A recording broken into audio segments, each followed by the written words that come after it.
Investigative officers undergo training. High importer loading fees.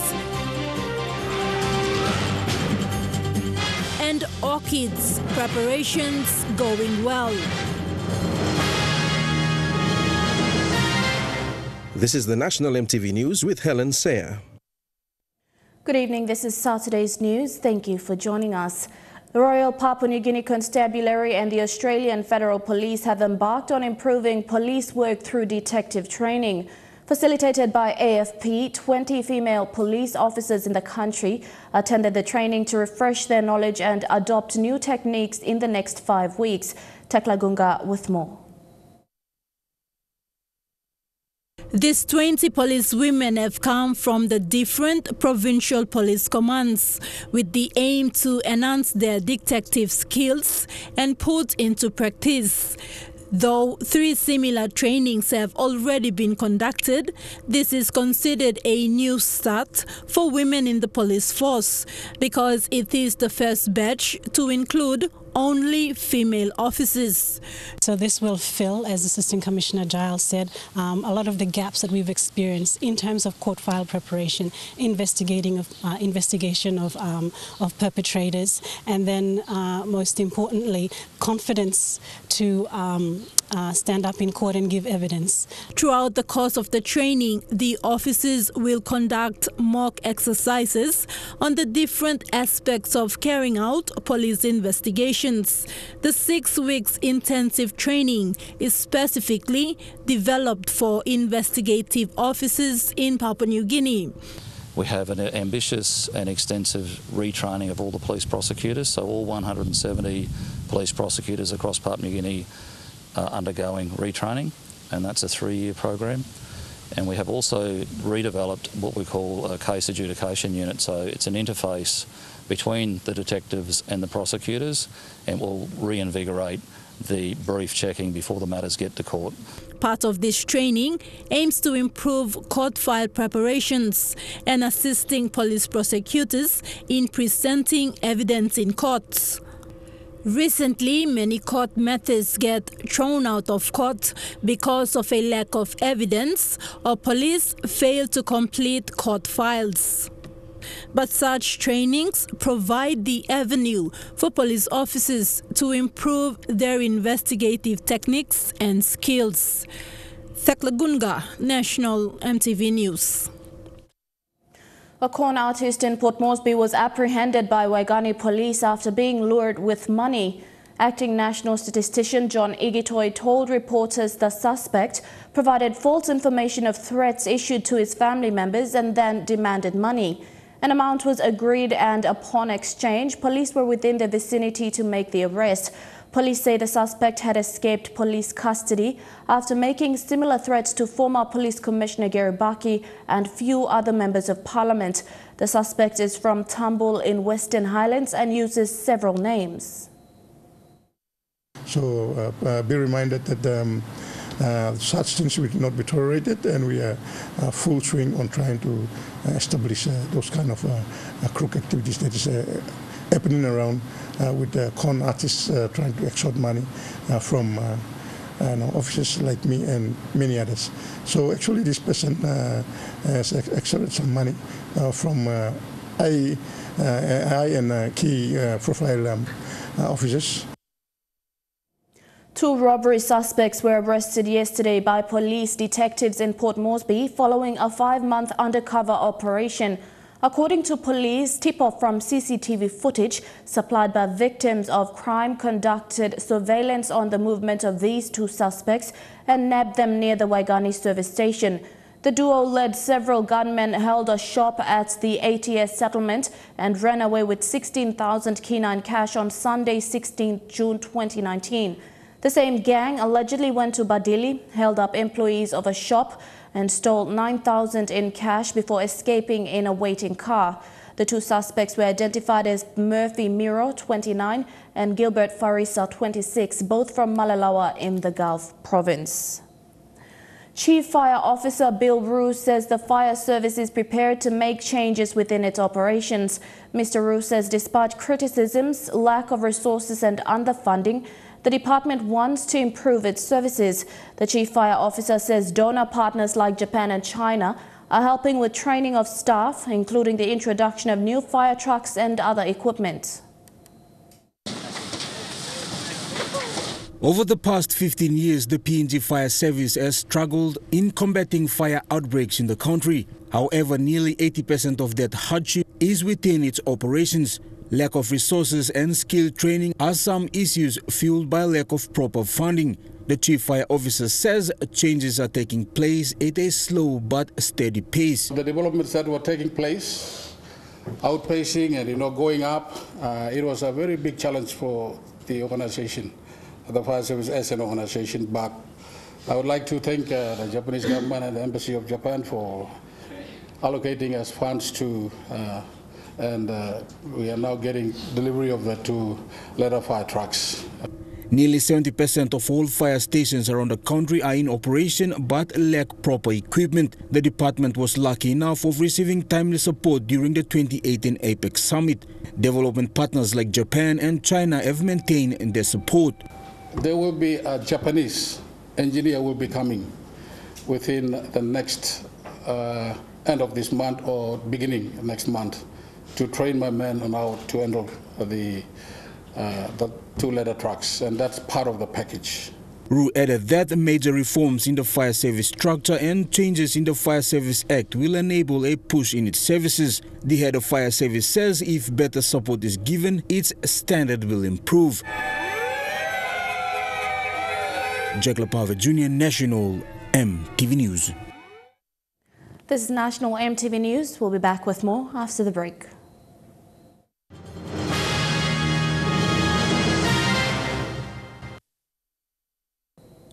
Welcome back.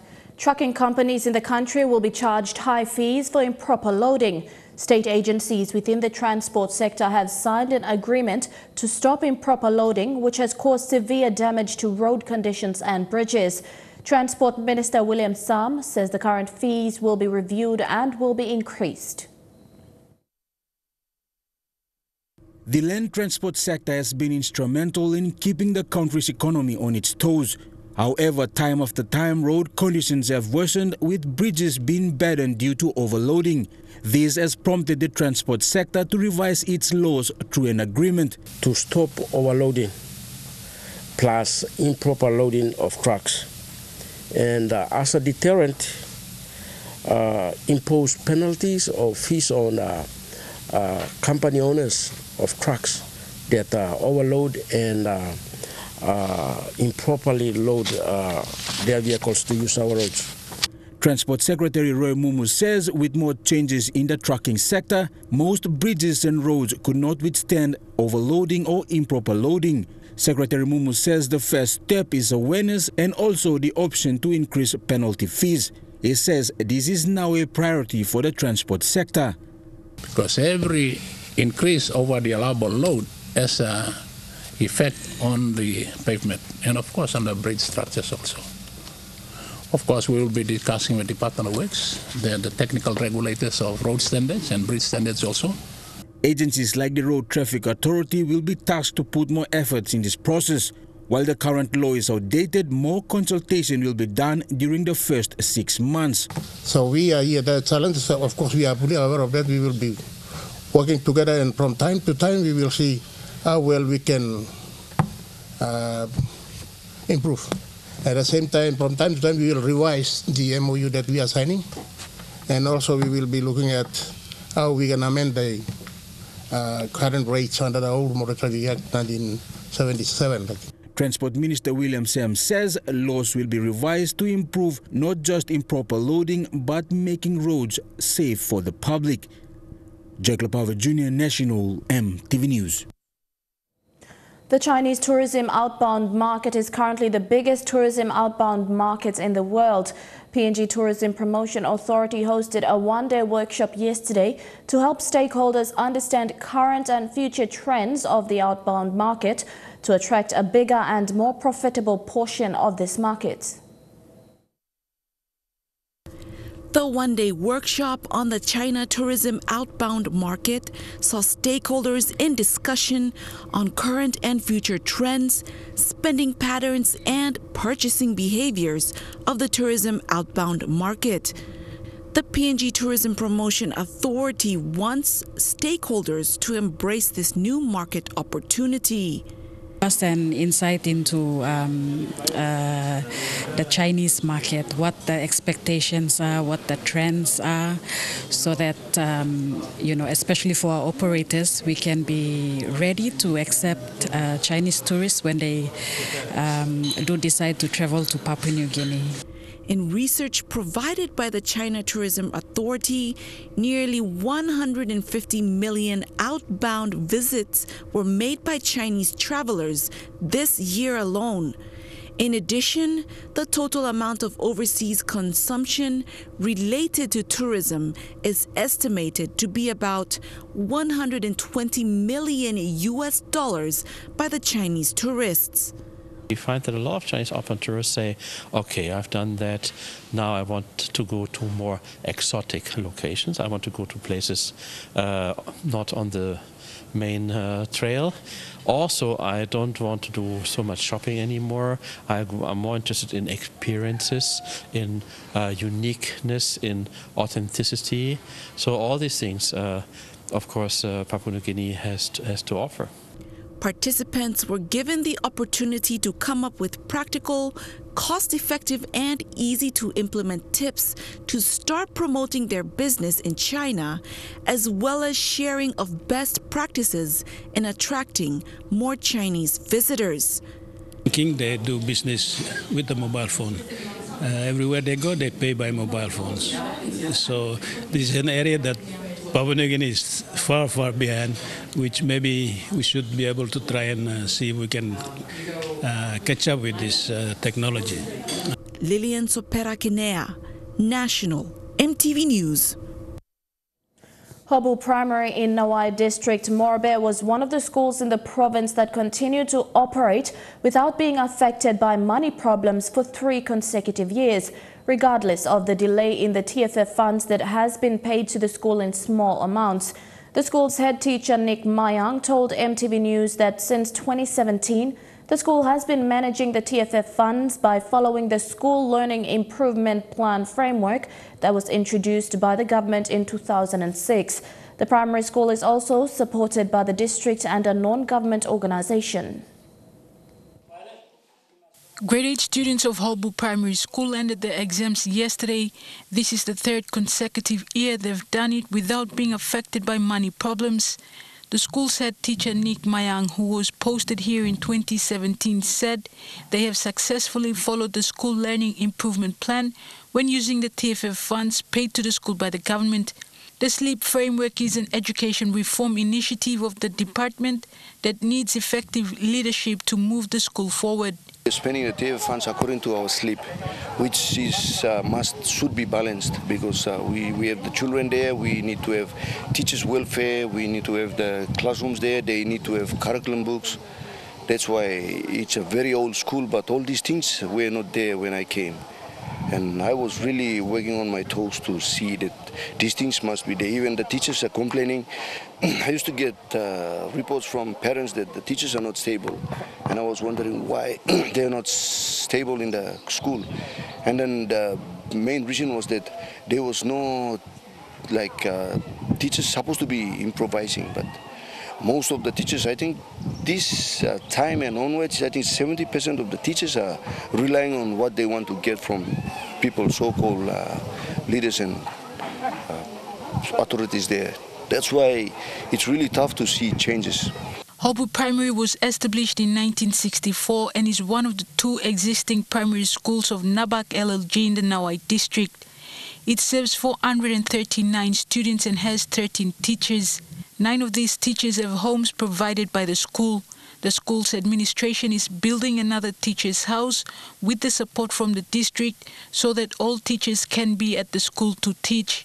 It has changed because it's my privilege and opportunity to say thank you to my current MP, Honorable Kennedy Wenge, for the support. Currently, you can see this teacher's house there. We have this double classroom, and I am just planning to request for fencing too. So, but I'm really proud of him. So, because I want to make this school a model school too, because we are just sharing the same fence with Nawa High School. According to the school's head teacher, a non-government organization has also stepped in to assist the school with a new ablution block. The head teacher, Nick Mayang, said the only problem the teachers are facing is inadequate pay. He said most teachers get loans from the money lenders in order to sustain themselves because what they are paid fortnightly is not enough. 95% of the teachers now, they are leaving their cards with these people who are wandering in the streets, which means that it's a knock to the government of the day to just increase the pay. So these teachers should concentrate. If the cards are not there, then everybody's working for money. If the card is not there, then they're selling their birthright. So there is no concentration in the classroom, which the future of our children tomorrow is in coma. Julie Badui Owa, National Emtv News. You're with National Emtv News. Up next, we'll take a look at some stories making headlines overseas.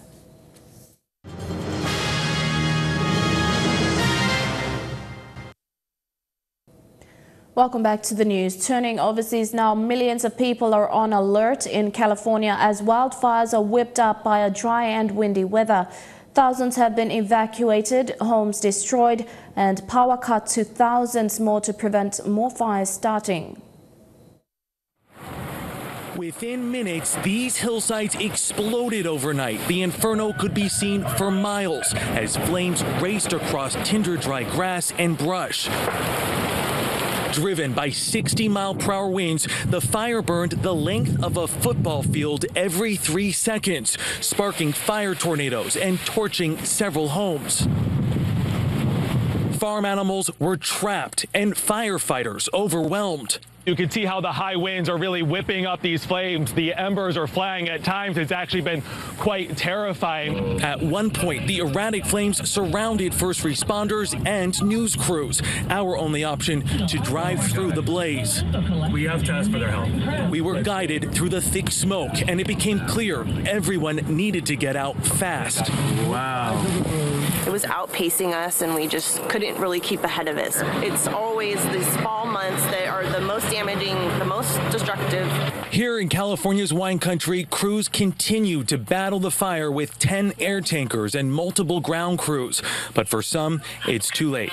It's por the hose water, por the other ranch. So you started spraying with water. Carlos Gonzalez and his co-workers tried to fight off the flames at their vineyards in the town of Geyserville. The grapes survived. Their homes did not. There's 4 houses. 4 homes in total. Yeah. It all went up in flames. 250 years ago, when Captain Cook first sailed to New Zealand, he didn't visit Auckland, but a replica of a ship, the Endeavour, has sailed in. She anchored at the harbour surrounded by a flotilla of boats, marking the anniversary. Against the backdrop of Auckland's iconic landmarks, the City of Sails welcomed the symbolic flotilla. With winds buffeting Tuia 250's tall ships and waka, the sails stayed down, but the cheers went up. Captain James Cook never made it to Auckland. Today's arrival of the replica of his ship, a unique sight. I'm very excited, actually. I almost had a heart palpitation, almost had a heart attack, I think. That is a uniting of different cultures coming together as one people, and that's what it should be about. And Auckland is made up of, of a population of people who've come from all over the world. So this is a time for Aucklanders to, I guess, tighten up on some of the history that they might not know about. While some snared the box seat for the best view in the house, so I said, well, quick, let's duck in there. Others had ulterior motives. Chance to skip work.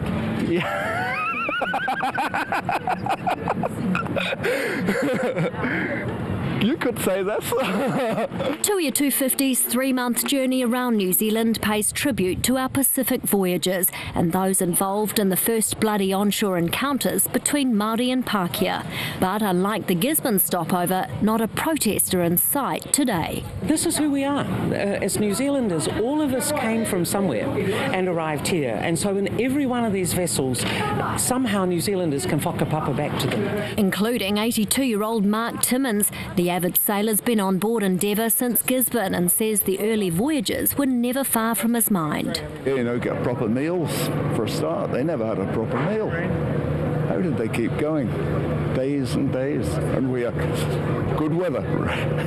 Just a couple of gales. But they had it for days and days on end. And over the coming days, Aucklanders are being urged to experience the past and look to the future with a vibrant weekend of music and outdoor screenings on the city's waterfront.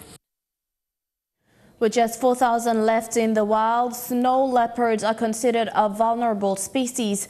Climate change and poaching are further threatening their survival, but a program in the remote mountains of Russia and Mongolia is trying to save them. In these remote Altai mountains in southern Siberia, 3 decades of hunting and poaching had almost wiped out the snow leopard. Our journey deep into Russia's Silugemsky National Park took us off-road and on horseback to meet park biologist and researcher Alexei Kuzlikov. He's part of an innovative program to bring the leopards back by shooting them with motion-triggered cameras hidden in the wilderness. The results are astounding. Intimate shots of animals so shy they'd do anything to avoid humans. Sergei Kiribyakov is another ex-poacher. He's still got one of the lethal wire traps used by locals. But Sergei has changed sides. He's just one of several former hunters getting a salary through the World Wildlife Fund to monitor the cameras. When you get the photo cards out, do you look at the pictures yourself to see what's there? Oh, yes. It's so interesting. I check right away to see if there are cubs. And often there are. Female leopards can have as many as 4 cubs in a litter.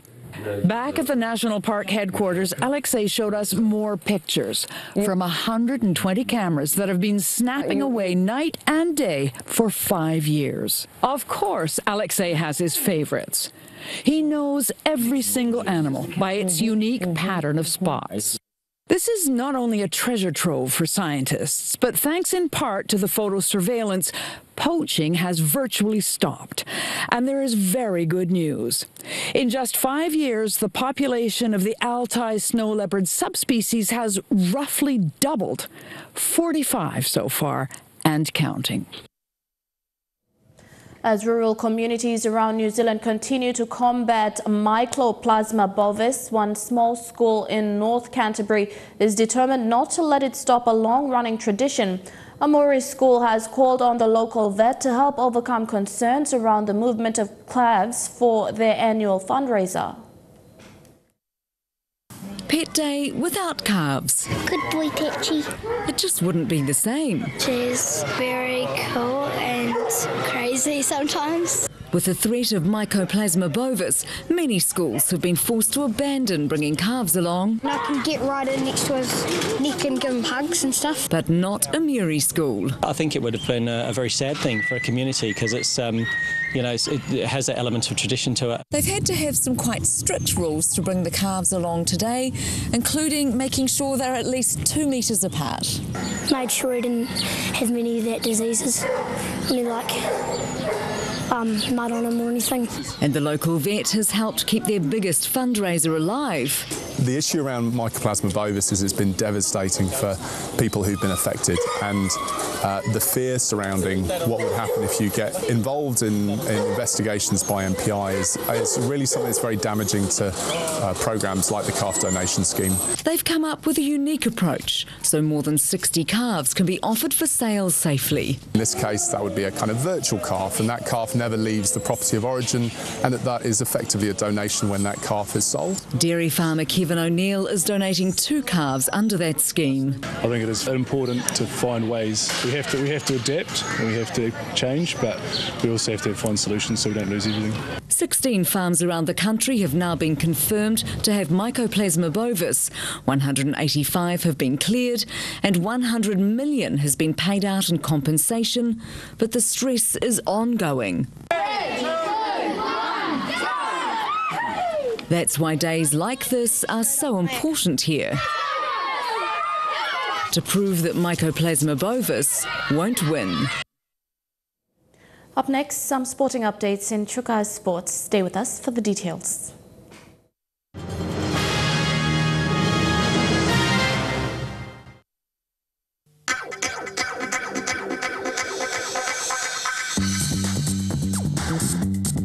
Choc Ice Sports.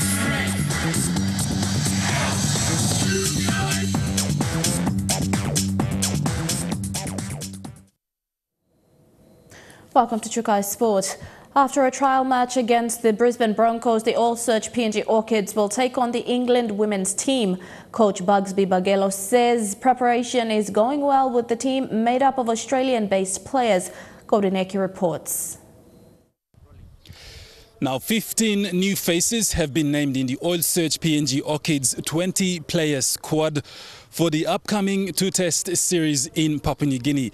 Now, Oil Search PNG Orchids will play the touring England women's team in Goroka first on the 9th of November before playing their second test series here in Port Moresby on the 16th of November. Coach Bugsby Bagelo says the team is equally made up of Australian-based players who are coming on board with international experience. Chairwoman Ruth Warham says it is good to see a mix of players who are willing to feed off each other's experiences. I think this is good for the growth of the game in allowing countries to play each other, and I think this is also the first time that we've also had a team coming with both a men's team and a women's team, and I think at the moment there's only 4 countries that have both women's team and a men's team at this level. Coach Bagelo says unlike the turnaround time for their match against the Brisbane Broncos, this time Orchids have enough time to camp and train. Yeah, we've got a couple of additions to the team, especially with players from the national championships and players from our players based overseas here. Bagelo says with so much raw talents in the country, school competitions and other national rugby league tournaments for the women should be organised to get more women involved, and particularly in helping to identify talents. PNG RFL CEO Reatau Rao says the team needs all the exposure and experience they can gain from such events. Because the women's game is going so big and international, and that we've got to make sure that we always put the best team on the game day against quality oppositions. He says women's competition will continue to be supported as they play alongside their male counterparts. The PNG Orchids team is made up of 20 players, equally representing their regions in joining the selected Australian-based players. The squad will assemble in Port Moresby on Monday, 28th of October. The event is part of England's women's team world tour. England will play against the Oil Search PNG Orchids on November the 9th in Goroka for their first match, and the second game to be played in Port Moresby on 16th November 2019. Godwin Eki, National Emtv Sports. The Australian government is a big supporter of rugby league, and that support was made known to the media yesterday by James Boland-Rudder, the NRL head of government and community relations. He said that key ministers in Australia's federal government, including the Prime Minister Scott Morrison, have good relations with the Sports Foundation and the Papua New Guinea Rugby Football League. He even said the Prime Minister Scott Morrison was a big fan of the Cronulla Sutherland Sharks. The Australian Prime Minister, Scott Morrison. Scott is not only going to, I think, be here in spirit, he wished he could be here today. I'm not sure more in his capacity, though, as Prime Minister of our great nation Australia, or as the #1 ticket holder for the Sharks and cheering his mighty Sharks on. And also to the Minister for Foreign Affairs and Minister for Women, Maurice Payne, who's been a very great supporter of everything that the NRL does in partnership with the Papua New Guinean government, and also Minister Alex Hawke. Minister Hawke is a great rugby league fan and a great friend of this program and a great friend of Papua New Guinea. So thank you to everybody. We're very excited about this initiative and very grateful for the support. The Port Moresby Soccer Association ended on a slow note last weekend. The competition has been facing financial hardship due to huge payments to the Sports Foundation for field usage. But their luck has turned with Papua New Guinea Sports Foundation now handing back the Bisini Sports Complex back to PNG Football Association. Now PMSA can sublease the facility. After the national government took ownership of all sporting venues for the Pacific Games in 2015, local sporting associations have been paying fees to the National Sports Trust Limited to run their competitions. For PMSA, they have been paying 4,000 kina every weekend to host matches, but soon that will change. The grounds will be given back to us, and we save that 4,000 kina every weekend that we give to Sports Foundation, so it helps us. The facilities have been deteriorating and numbers to weekend matches has dropped because of lack of maintenance of the stands and lack of shade for spectators. Even the field is in dire straits. We were held back and we had some plans to fix our facilities, but because it was under them, we couldn't do anything. So once it comes back to us, we have opportunity to fix the facilities, do activities to raise funding and all that. So really it's back to us. The Sports Foundation have given back the facilities to PNGFA, and that is a positive to PMSA, who will be subleasing the facility from PNGFA at a reasonable fee. Mr. Capinato has advised us that we will meet and they will sublease Bisini back to PMSA. So for us, we are very happy on that. It means that we will look at managing our field and spectator facilities with the support of PNGFA and stakeholders, so that we bring back the crowd and the turf condition and the spectators' facilities. Because of lack of crowd numbers, gate takings has dropped, and with a quiet end to the season last weekend, lack of finances sees PMSA prioritizing funding. Our funding situation, our focus is sending the team to Leh for the competition. That's why we won't be having an awards night like we started last year, but we won't have the awards night. Fidelis Sukina National, Emtv Sports. Choc Ice Sport continues after these messages. Don't go away.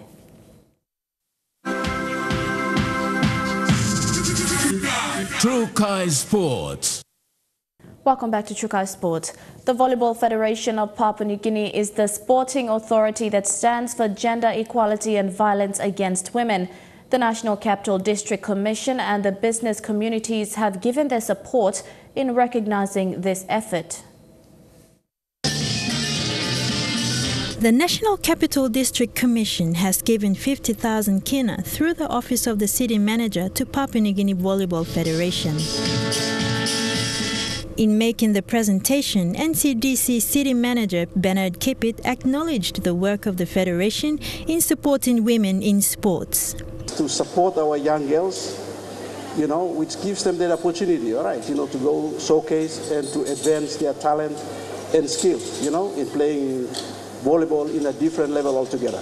President of the Federation, Killer Dick, says this assistance will go a long way, especially for the PNG Amor women's team, starting with the upcoming Neighbourhood Challenge in November in Canberra, Australia.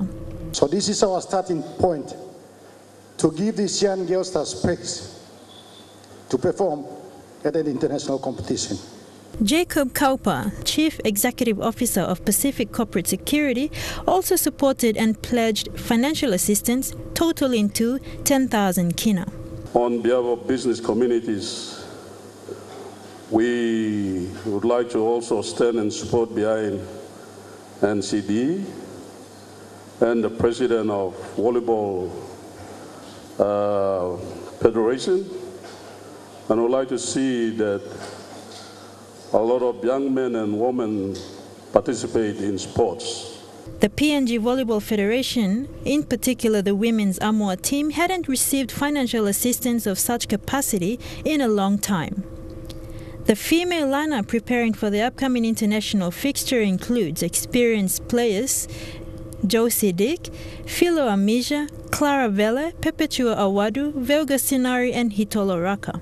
So me talk thank you straight lo Mr. Kila Dick want them this la leadership long lo allow him opportunity blo yumi lo take that step forward address him all these challenges you got, but more importantly now to help the girls prepare towards that journey towards the 2023, which is not far.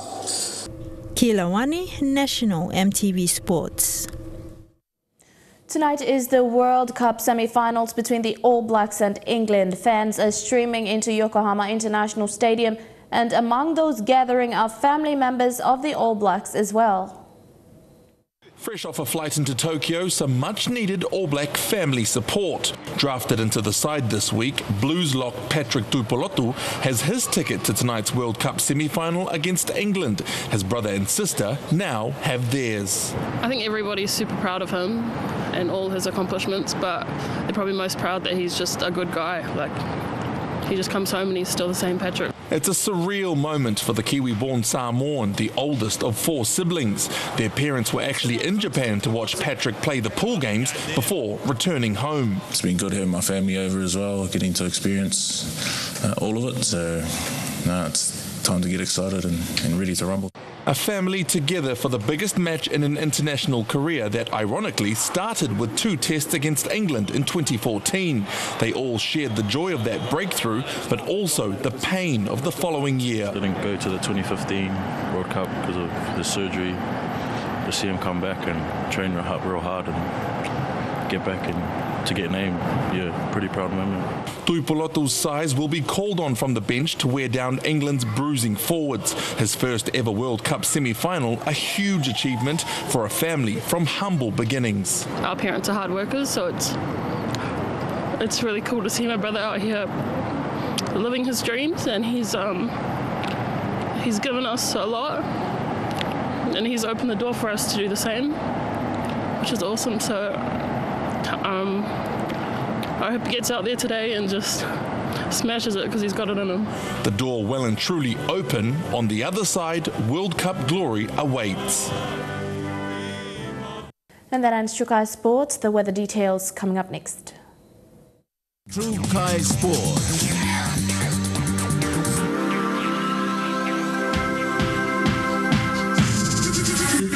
Choc Ice Sports.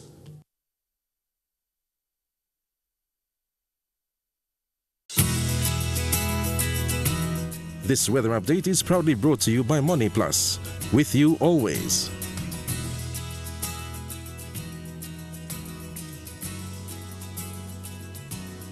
A look at the weather forecast for tonight and tomorrow in the southern region.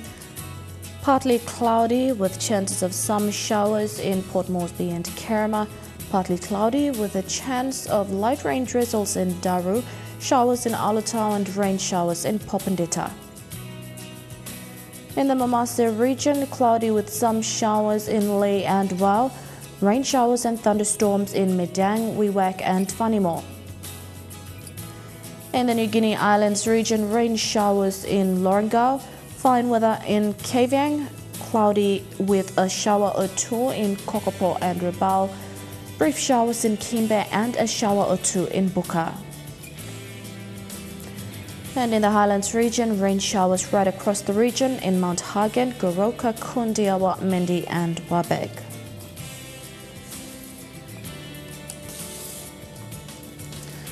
Forecast for small ships. There is a renewal strong wind warning for all waters of the Pacific Ocean. Strong southeast winds of 25 to 33 knots with gusts are expected to continue for the next 24 hours, causing rough seas. All small crafts and boats are advised to take necessary precautions before and after going out to sea.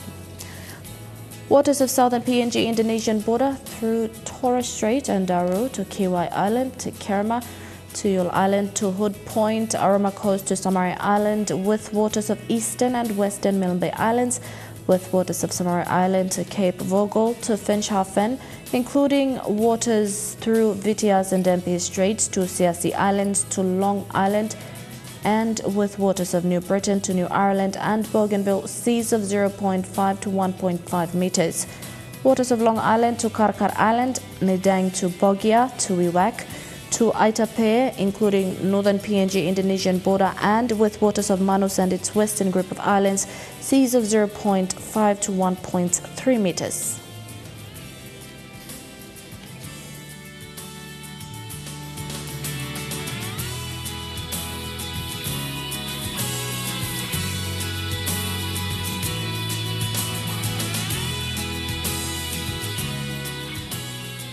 A look at the ocean forecast for PNG areas in the Coral Sea. Seas slight to moderate with southeast winds at 10 to 20 knots. In the Solomon Seas, slight to moderate with southeast winds at 10 to 20 knots.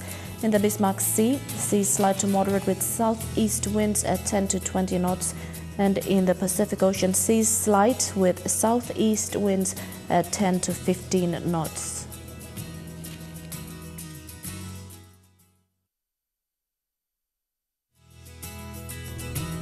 This weather update is proudly brought to you by Money Plus.